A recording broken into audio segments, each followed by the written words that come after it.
First contact. The massive alien vessel appeared above Earth without warning. Commander Elena Reyes stood at the central viewport of Orbital Defense Station Delta 7, her dark eyes fixed on the enormous ship that had materialized just beyond lunar orbit 30 minutes ago. The vessel gleamed with an iridescent blue-green sheen that somehow reminded her of tropical waters, its curved hull unlike anything produced by human engineering. "Still no response to our transmissions, Commander," reported Lieutenant Sarah Jenkins from her communications station. "They're receiving, but not answering." Elena nodded, her expression betraying none of the anxiety churning inside her. After 15 years in Earth's unified Space Force, she had trained for this moment her entire career. First contact. Real first contact, not the automated probes and ancient alien artifacts humanity had discovered during their expansion through the solar system. "Continue broadcasting on all frequencies," she ordered. "Peaceful intent, first contact protocols. Standard package." Admiral William Hayes entered the command center, his weathered face grim. At 62, Hayes had seen humanity's expansion from a fledgling space-capable species to a solar system civilization, with outposts from Mercury to the Kuiper Belt. "Commander Reyes," he said, his voice low, "we have movement. The alien vessel has deployed what appears to be a shuttle. Trajectory indicates it's heading directly for this station." Elena felt her pulse quicken. Time to arrival. Approximately 20 minutes. It's fast. Much faster than our best shuttles. Defensive status. The fleet is in position. Cloaking systems engage. As far as our visitors know, this station is our primary defensive asset. The Admiral's eyes met hers. "The Security Council has selected you as our representative, Commander. Your xenolinguistics background and diplomatic training make you our best option." Elena fought to keep her expression neutral. "Understood, sir. I'll prepare immediately." The alien shuttle docked with surprising precision, connecting to the station's universal airlock system as if it had been designed specifically for it. Elena stood in the reception area, flanked by 2 security officers who carried sidearms that would prove utterly useless if the aliens had hostile intent. Earth's real defenses remained hidden, a contingency plan that had been in place for decades. The airlock cycled, and Elena found herself facing 3 beings unlike anything she had ever seen. The tallest stood nearly 7 feet, with shimmering silver skin that seemed to flow like liquid metal. It had no visible mouth, but 6 eye-like organs circled its elongated head. Beside it stood a stockier being with blue-green scales and 4 arms, each ending in 7-fingered hands. The third alien appeared almost gaseous, its purple-hued form contained within what looked like a transparent environmental suit. "Greetings," said the silver being, its voice emanating not from its body, but seemingly from the air around it. "I am High Emissary Zephlor of the Valthic Federation. We come with peaceful intentions to make first contact with your species." Elena inclined her head respectfully. "Commander Elena Reyes of Earth's Unified Space Force. On behalf of humanity, I welcome you to our home." The blue-scaled alien made a sound like rushing water. "It speaks remarkably well for a species at this developmental stage," it said to Zephlor, not bothering to address Elena directly. Elena maintained her diplomatic smile, despite the dismissive comment. "Our language capabilities are quite developed. We have over 7,000 distinct languages on our planet." Zephlor's eye organs shifted position slightly. "Fascinating. Commander Reyes, we have been observing your civilization for some time. Your recent achievements in space travel have qualified your species for contact under our protocols." "Recent achievements?" Elena asked. "Humanity has been space-capable for over a century." The gaseous alien pulsed with light patterns that somehow translated to speech. "By galactic standards, that is merely an eye blink. Most species spend millennia confined to their home planets before achieving reliable interplanetary travel. We are quick learners," Elena replied simply. "Indeed," said Zephlor. "The Valthic Federation consists of 23 species from 17 star systems, We serve as guides and protectors to developing civilizations such as yours. With proper guidance, humanity might one day join our ranks." There was that condescension again, Alina noted. These aliens clearly viewed humans as primitives in need of supervision. "That's a generous offer," she said carefully. "Our leadership would certainly be interested in learning more about the Federation and discussing potential relationships." "Excellent." Zethlor's silver skin rippled with what Alina guessed might be pleasure. "We would like to invite a delegation from Earth to visit our diplomatic station in what you call the Alpha Centauri system. There we can begin formal integration discussions." "Integration." Alina kept her tone neutral. "A structured relationship," explained the blue alien. "The Federation provides technology, protection, and guidance in exchange for access to unique planetary resources and cultural artifacts. Most developing species find this arrangement highly beneficial." Alina nodded slowly. "I'll relay your invitation to Earth's Security Council. How many representatives would you recommend for such a delegation?" "5 would be sufficient," Zethlor replied. "Chosen from your various governing bodies and scientific establishments." "And when would you propose this visit take place?" "Our vessel can transport your delegation immediately. The journey will take approximately 3 of your Earth days." Alina maintained her diplomatic smile. "I'm afraid immediate departure wouldn't be possible. Our protocols require proper preparation for such an important diplomatic mission. Perhaps in 2 weeks." The 3 aliens exchanged glances, and Alina had the distinct impression they were communicating silently. 2 weeks would be acceptable," Zethlor finally said. "We will remain in orbit until then." Back in the secure conference room, Alina faced the holographic projections of Earth's Security Council members. "They're concealing something," she reported. "Their condescension is obvious. They view us as primitives, speaking to me as one might address a clever child." "Did you sense any immediate threat?" asked the council chairwoman, her holographic form flickering slightly. "No direct threat, but their assumptions about our capabilities concern me. They believe this station represents our primary defensive asset. They made no mention of having detected our fleet." Admiral Hayes nodded grimly. "Our cloaking technology appears to be working." "What about this invitation to their diplomatic station?" "It feels like an assessment," Alina replied. "They want to evaluate us before deciding how to proceed. I recommend we accept, but carefully select the delegation and prepare contingencies." The council members exchanged glances before the chairwoman spoke again. "We've already discussed this possibility. Commander Rice, you will lead the delegation. We're assigning you 4 additional personnel who appear to be scientists and diplomats, but who actually have extensive military and intelligence backgrounds." Alina nodded. "And our defense posture." Admiral Hayes' expression hardened.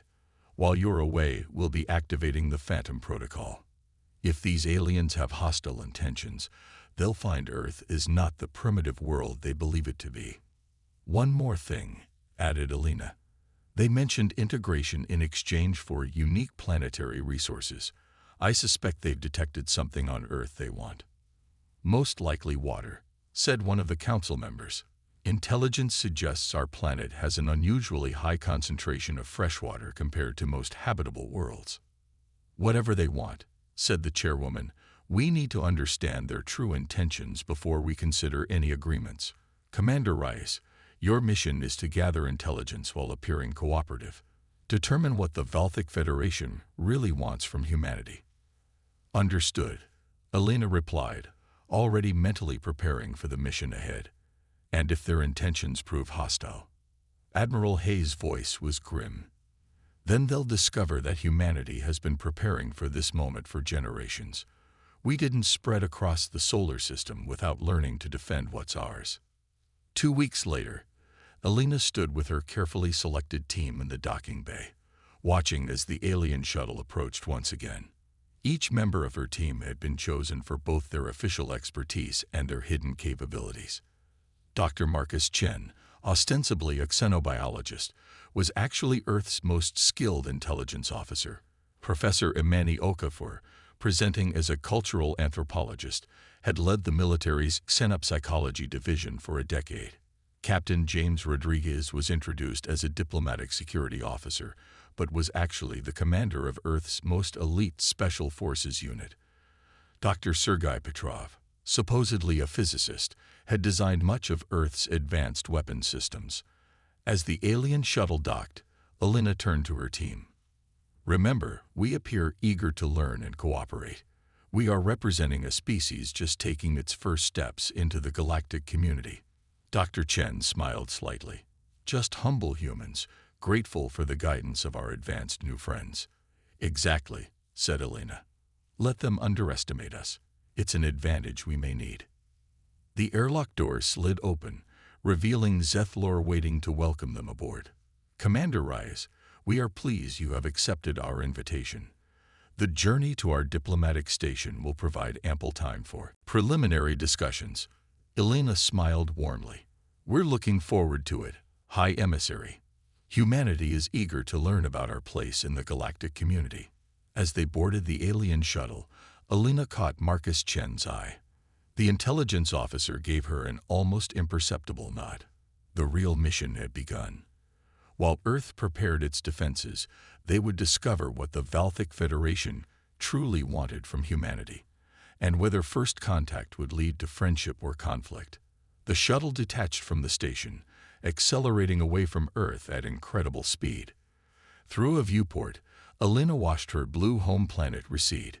Somewhere down there, Admiral Hayes would be implementing the Phantom Protocol, mobilizing humanity's hidden fleet.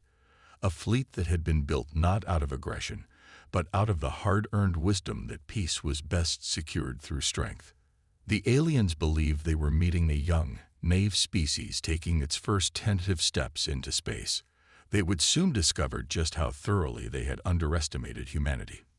Subtle deception. The Valthic diplomatic station orbiting Alpha Centauri A was a marvel of engineering that even Alina had to admire. The massive structure resembled a gleaming silver snowflake, with 6 enormous arms extending from a central hub. Each arm housed representatives from different member species of the Federation, while the central hub served as a neutral meeting ground. As their shuttle approached, Alina studied the station through the viewport, noting defensive capabilities that their hosts clearly weren't trying to hide. Energy weapons emplacements dotted the structure's surface, and what appeared to be hangar bays suggested a substantial defensive fleet. "Impressive, isn't it?" Zethlor said, noticing her attention. "The station has stood for over 500 of your years, serving as our diplomatic center for this sector of the galaxy." "It's remarkable," Alina agreed.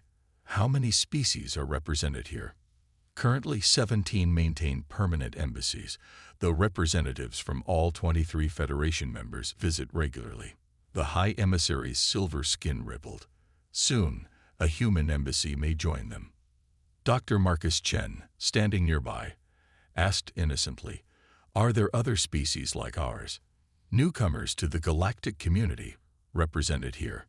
3 others at various stages of integration," Zethlor replied. "You'll meet some of them during your stay."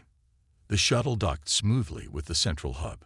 As they disembarked, Alina noticed the subway station personnel observed them, with the clinical interest one might direct at exotic zoo specimens.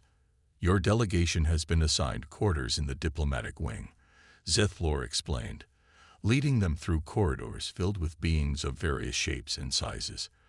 "There will be a formal reception this evening. Until then, you're welcome to rest and acclimate to the station." Their assigned quarters were comfortable, but clearly designed with observation in mind. Alina noted the lack of privacy controls for the environmental systems and the conspicuous absence of access to any station communications. Once alone, Dr. Chen immediately produced a small device and swept the room for surveillance. He held up 5 fingers, then pointed to different locations around the suite. "These accommodations are lovely," Alina said loudly for the benefit of any listeners. "I suggest we all take time to rest before the reception." The team nodded, understanding her real meaning. They needed to talk, but not here. 2 hours later, the human delegation walked through the station's central garden, a spectacular collection of plant life from dozens of worlds. The team had discovered that the garden's flowing water features and dense vegetation created enough ambient noise to mask quiet conversations. 5 different surveillance systems in our quarters, Marcus muttered as they strolled between exotic flowers. Audio, video, atmospheric analysis, electromagnetic monitoring, and something biomechanical I couldn't identify. They're studying us intensively, Elena replied softly. Did you notice how the other species react to us? Mixed curiosity and dismissal. Professor Okafor nodded. Classic colonizer psychology. They see us as primitives with potential value. Resources to be harvested, perhaps knowledge to be extracted, but not equals. I've been mapping the station's layout, Captain Rodriguez added. Their security is extensive but designed for intimidation rather than efficiency. They're not expecting trouble here. What about their military capabilities? Elena asked. Dr. Petrov's eyes gleamed. Their technology is impressive, but not as advanced as they want us to believe. I've observed at least 3 different technological bases among their systems. They've cobbled together their advances rather than developing them organically. Elena processed this information. So the Federation isn't a unified technological power, but rather a collection of species sharing their various specialties. Exactly, Petrov confirmed. And they're particularly interested in our propulsion systems. I caught 2 of their engineers asking very specific questions about our solar system travel capabilities. Keep playing naive but curious, Elena instructed her team. Share only what's in our prepared briefing materials. Tonight's reception will be our first real opportunity to assess the political landscape here. The reception was held in a vast hall with a transparent ceiling that offered a breathtaking view of Alpha Centauri's binary stars. Dozens of species mingled, some recognizably humanoid, others completely alien in form. Servers circulated with food and beverages tailored to different biological needs. Elena was introduced to the Diplomatic Council, 7 representatives who governed the Federation's relations with non-member species.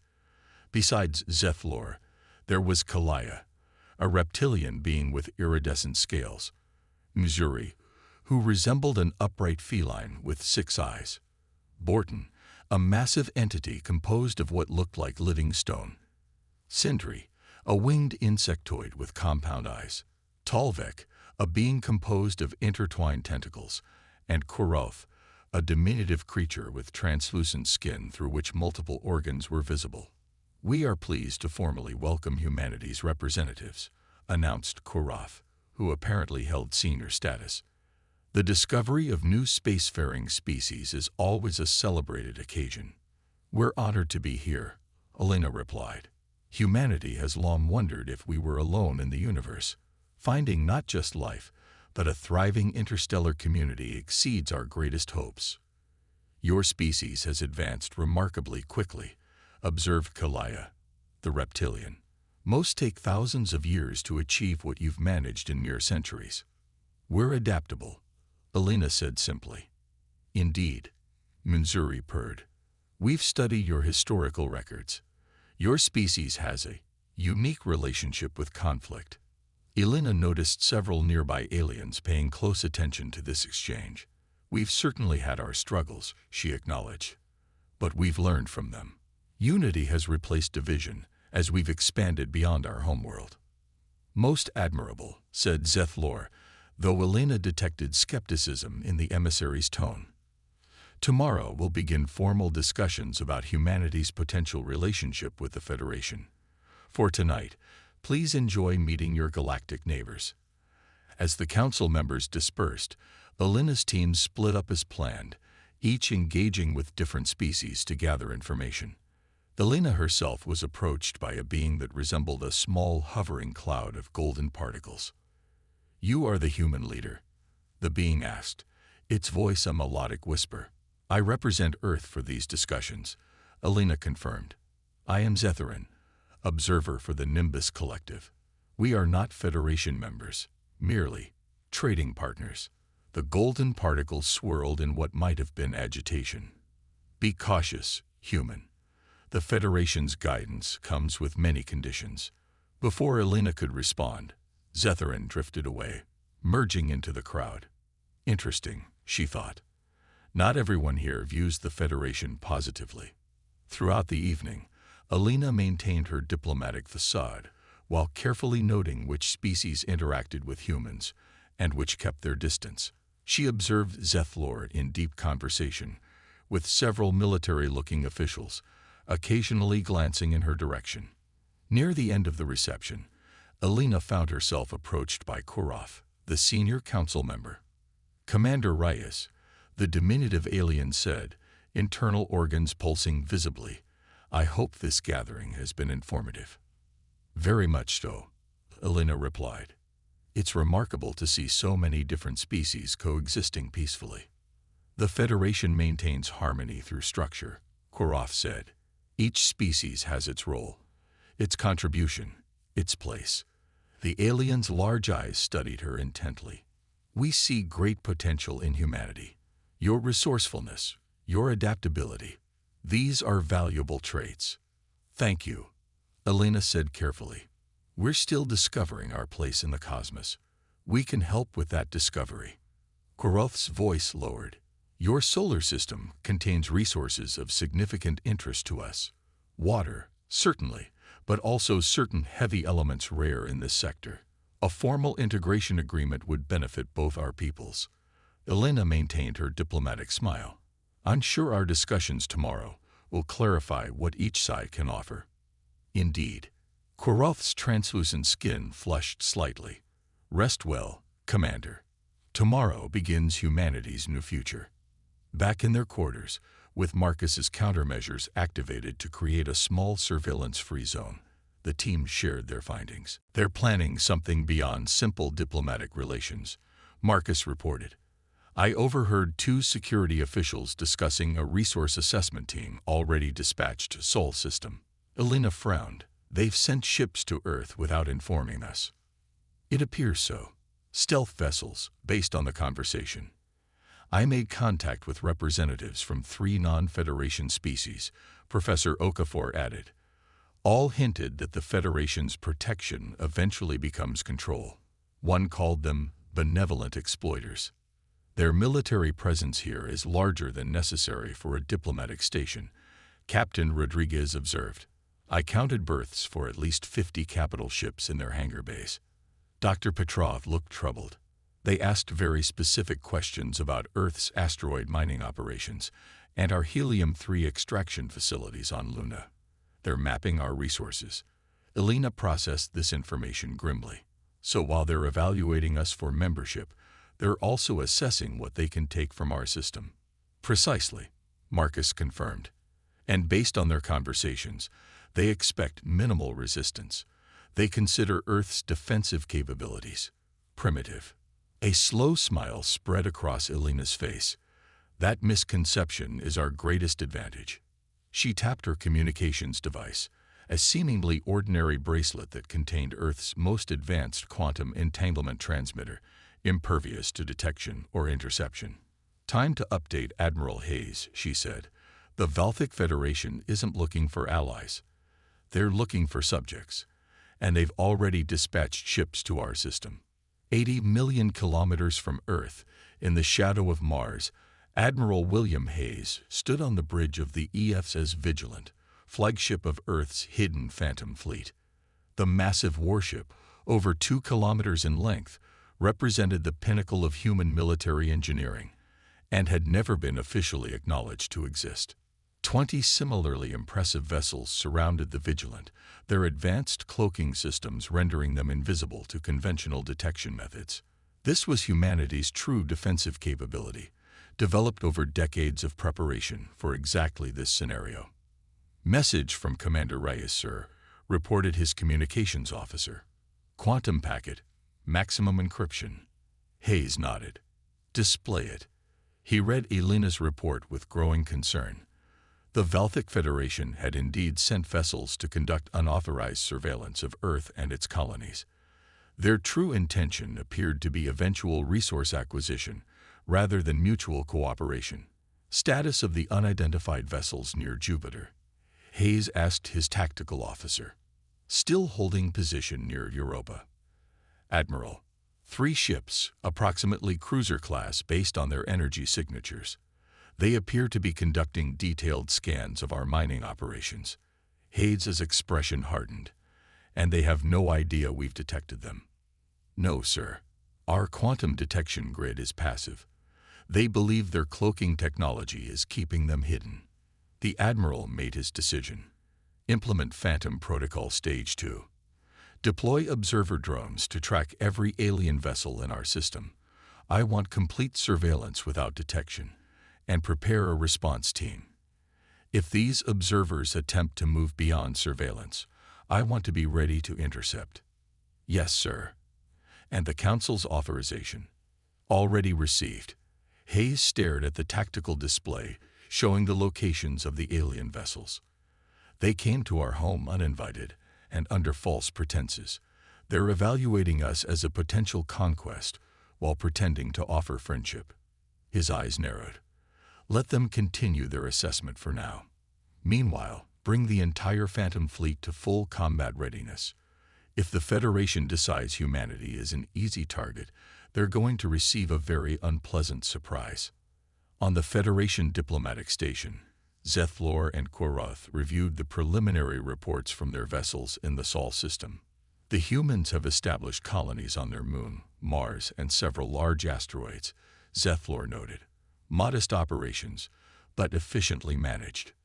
Their resource extraction methods are surprisingly sophisticated for their development stage, Koroth added, particularly their water reclamation systems and their defenses. Minimal. A few armed stations, a dozen or so military vessels of cruiser class or smaller. Nothing that would pose a significant challenge to even a small Federation task force. Koroth's organs pulsed with satisfaction. Earth itself is the real prize. The planet's water reserves alone would supply the Federation's needs for centuries. What about the humans themselves? Zeth'Lor asked. Adaptable, as we've seen. After integration, they would make excellent workers for the difficult mining operations in the Mitra sector. Their physiology is well suited to those conditions. And if they resist integration, Koroth's skin flushed. They won't be the first species to require persuasion. Their limited military capability would make any resistance brief and ultimately futile. Then we proceed with the integration proposal tomorrow, Zeth'Lor concluded. Begin drafting the resource allocation directives for their system. Neither alien noticed the small maintenance drone cleaning the corner of the room, a drone modified by Dr. Marcus Chen to serve as an undetectable listening device. Every word of their conversation was being transmitted directly to Commander Alina Reyes. As she listened to their plans from her quarters, Alina's determination hardened. The Valthic Federation had gravely miscalculated in their assessment of humanity. Tomorrow, she would begin to show them just how profound their error had been. The revelation. The formal integration proposal meeting took place in the Federation Council's primary chamber, a vast circular room with a holographic projection system at its center. Alina and her team sat on one side of a crescent-shaped table, while the 7 council members occupied the opposite curve. We are pleased to present the Federation's formal offer of integration to Earth. Koroth began, internal organs pulsing with what Alina now recognized as excitement. This marks the beginning of humanity's guided ascension into the galactic community. A holographic display appeared above the table, showing a detailed model of Earth's solar system. As is customary, we have conducted a preliminary resource assessment of your system, Zeth'Lor explained. This allows us to tailor our integration proposal to maximize mutual benefits. Alina exchanged a brief glance with Marcus Chen, who gave an almost imperceptible nod. They had expected this, the Federation revealing their unauthorized surveillance, as if it were standard procedure. The Federation proposes a 50-year integration timeline, continued Koroth. During this period, Earth will receive technological guidance, cultural exchange opportunities, and defensive protection from potential threats. In exchange, Kalea, the reptilian counselor, added, The Federation would establish resource collection operations in your system, focusing primarily on water extraction from Earth and Europa, rare mineral collection from your asteroid belt, and helium-3 harvesting from your gas giants. The hologram shifted to show Federation facilities overlaid across the solar system. Massive mining operations on Mars and the asteroids, enormous water extraction platforms on Earth's oceans, and industrial complexes on several moons. Federation personnel would oversee these operations, Seth Lore explained, with human workers trained to assist in suitable roles. And Earth's existing colonies, Elena asked calmly. Some would be repurposed for Federation needs, Quorroth replied smoothly. Others would continue under joint administration. I see. Elena maintained her diplomatic demeanor despite the outrageous proposal they were hearing. And Earth's governance. A Federation Advisory Council would assist your existing governments during the transition period, said Missouri, the feline counselor. Eventually, Earth would be represented in the Federation through a delegated representative, much like other integrated worlds. Elena nodded thoughtfully. And our military assets. There was a brief pause before Borton, the stone-like counselor, spoke in a rumbling voice. Those would be gradually phased out. The Federation provides comprehensive protection to all member worlds, making individual military forces unnecessary. How generous, Elena commented, keeping her tone neutral. You've clearly put considerable thought into this proposal. We have found this approach optimal for integrating developing species, Quorroth stated. The transition is smoother when guided by those with greater experience. Elena glanced at her team, then back at the council. Before we respond, might I ask which Federation vessels are currently conducting resource assessments in our system? Just so we can properly document this historic moment. The council members exchanged surprised glances. Seth Lore recovered first. 3 survey vessels are present. The Celestial Seeker near your planet Jupiter, the Abundant Harvest near Mars, and the Vigilant Observer in your asteroid belt. Thank you, Elena said, tapping notes into her datapad. Transparency is important in any partnership, wouldn't you agree? Of course, Quorroth replied, though Elena noted the counselor's internal organs had changed color slightly. Then, in that spirit of transparency, Elena continued, I should inform you that your vessels have been under continuous surveillance since they entered our system. Their positions, activities, and communications have all been monitored. Stunned silence fell across the council table. That's not possible, Kalaya finally said. Your detection technology isn't capable of. You've made several assumptions about humanity's capabilities, Elena interrupted politely. Those assumptions are incorrect. She activated her own device, and the holographic display transformed. Now it showed detailed scans of the 3 Federation vessels, complete with technical specifications, crew compositions, and communication logs. How did you obtain this information? Seth Lore demanded, silver skin rippling with agitation. As I said, your assessment of our technological development was flawed. Elena's voice remained calm. You detected our public space installations and officially acknowledged military assets. You failed to detect everything else. Everything else, echoed Borton. Elena smiled. Perhaps it's time for a more accurate introduction. Humanity isn't a developing species seeking guidance. We're a sovereign stellar nation with significant defensive and technological capabilities that we've chosen not to advertise. She tapped her device again. The hologram shifted to show a massive fleet of warships emerging from concealment throughout the solar system, vessels dwarfing anything the Federation had sent. This is a real-time feed, Elena explained.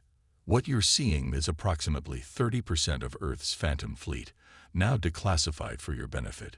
The council members stared in disbelief at the display. The human warships were unlike anything they had encountered before. Sleek, predatory vessels with advanced weapon systems clearly visible on their hulls. Impossible, whispered Quorroth. Our intelligence indicated. Your intelligence was exactly what we wanted you to see, Elena stated firmly. Humanity learned long ago that advertising military strength often attracts unwanted attention. We prefer to keep our capabilities private until necessary.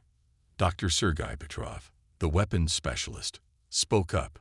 If you're interested in technical specifications, the ESS Vigilant, our flagship currently approaching your survey vessel near Jupiter, carries energy weapons capable of penetrating any shielding technology we've observed in your fleet. Its defensive systems can withstand sustained attack from multiple capital ships simultaneously. Are you threatening us? Kalaya demanded, scales flaring. Not at all, Elena replied calmly. We're correcting a misunderstanding before it leads to poor decisions. You came to our home under false pretenses, conducted unauthorized surveillance, and planned to essentially colonize our system while relegating humanity to a subservient role. She leaned forward. We're simply informing you that such a plan is unacceptable and unfeasible. Aboard the ESS Vigilant, Admiral Hayes watched as his flagship approached the Federation survey vessel Celestial Seeker. The alien ship was approximately 1/4 the size of the Vigilant, its sleek design clearly optimized for stealth rather than combat. They've detected us, Admiral, reported his tactical officer. Their shields are activating, and they appear to be charging weapons systems. Open a channel, Hayes ordered. The communications officer worked at her console. Channel open. Sir. Federation vessel Celestial Seeker, this is Admiral William Hayes of the Earth Fleet ship Vigilant. Your presence in our system is known to our government, which is currently in diplomatic discussions with your leadership. We are approaching to escort you to a designated observation position where you may continue your sanctioned activities. Any aggressive action will be met with immediate response. Please acknowledge. After a tense moment, a reply came through. The alien commander appeared on screen, a being similar to Zephlor, but with darker coloration. Earth vessel, this is Survey Commander Krolvos. We are conducting authorized scientific research in this system. Your authorization was not granted by Earth authorities, Hayes replied firmly. However, we are not asking you to leave, merely to relocate to coordinates we will provide, where your activities can be properly monitored. The alien commander hesitated, clearly taken aback by both the human fleet's appearance and their restrained response. I will need to consult with my superiors, Krolvos finally said. Of course, Hayes replied. We'll maintain position at 5,000 kilometers while you communicate with your leadership. Please be advised that similar contacts are being made with your other vessels in our system. As the communication ended, Hayes turned to his executive officer. Maintain combat readiness, but take no aggressive action. The diplomatic solution is still our primary objective. Yes, sir, the officer replied. And if their vessels attempt to flee or fight, Hayes' expression hardened. Disable their propulsion and weapons systems, but avoid casualties if possible. We're making a point, not starting a war. Back in the council chamber, the Federation representatives watched in